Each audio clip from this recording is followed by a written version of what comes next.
Ayan mga kakabsat, at kailangang i-service oil ko na naman tong sasakyan ko dahil yung oil life niya is 5% na lang habang wala akong project ngayon. At nakabili na ako ng mga gamit kong pang change oil. Mahal din, maabot din ng mga 89-87.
Ibalik natin to, tapos kargahan natin ng mga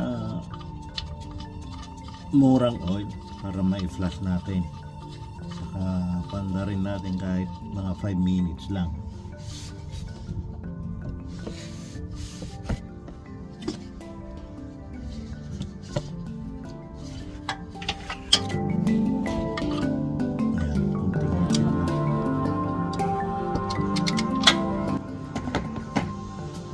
Ito po yung binili kong mura na oil, pang flush lang. Pero mahal na rin kasi bale $6 ang isa. Lalagyan ko ng 2 quarts, tapos i-start ko.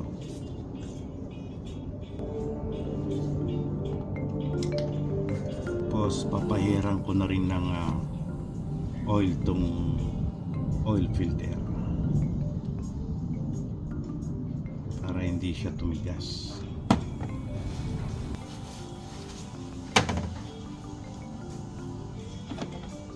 Yan, tapos balik natin yung takip, saka panda rin natin kahit mga 5 minutes lang para ma-flush. Ayan, at i-drain natin yung pinang-flush natin.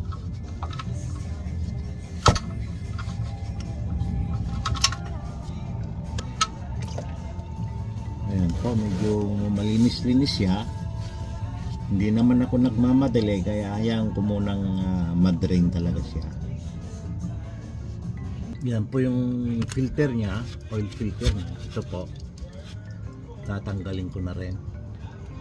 Lilinisin na natin. Balik na natin yung bagong oil filter.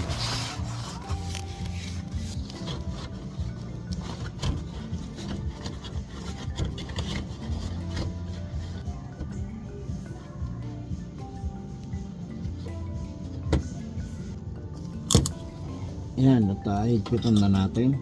Hindi ganong mahigpit, kumbaga parang higpit kamay lang. Yan po, okay na yan. Tapos sprayan natin ng ginagamit ko brake cleaner. Minsan degreaser din, kaya lang maamoy kasi yun.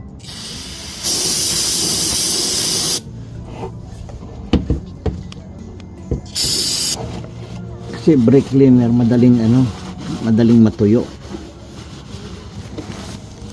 kaya yan ang ginagamit ko.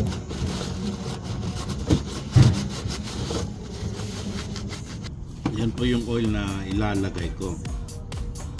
Ito po yung required na ano niya, SA niya, 0W20.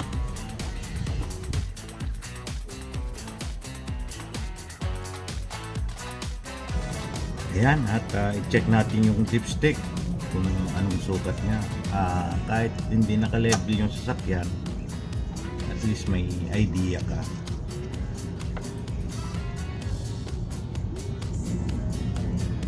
Ito, mukhang okay naman.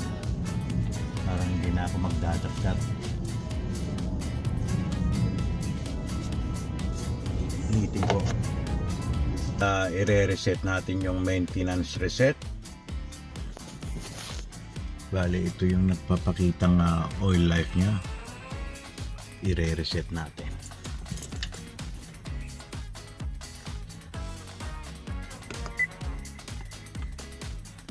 Ayan po siya.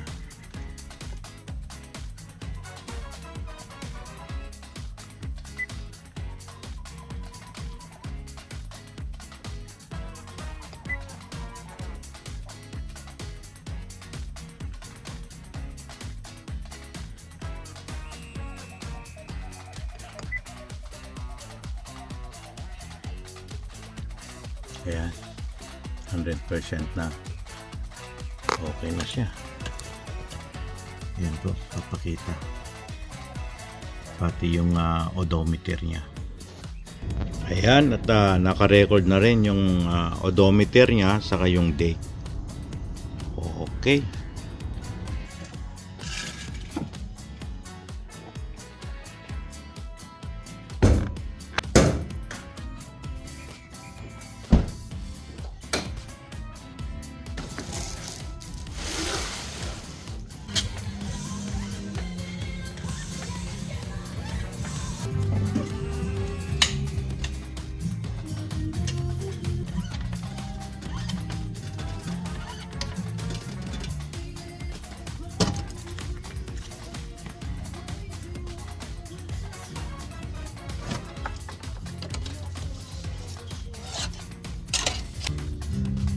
Yan, ito yung drain plug nya, meron pa siyang marker.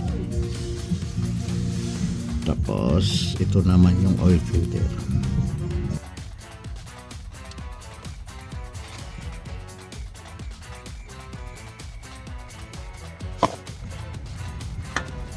Ayan po yung bagong fuel filter. Pairan natin ng yung rubber nya ng oil. Pwedeng bago, pwedeng ba, papairan lang para hindi tumigas yung seal nya. Ayan, nasa na natin. Ayan yung fuel filter nya.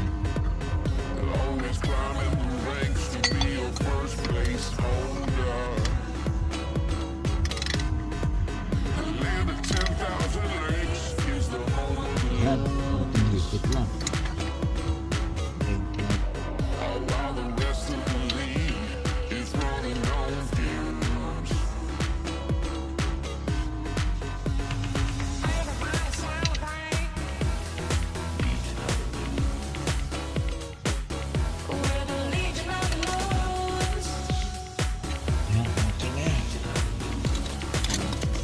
Lagyan na natin itong takip na.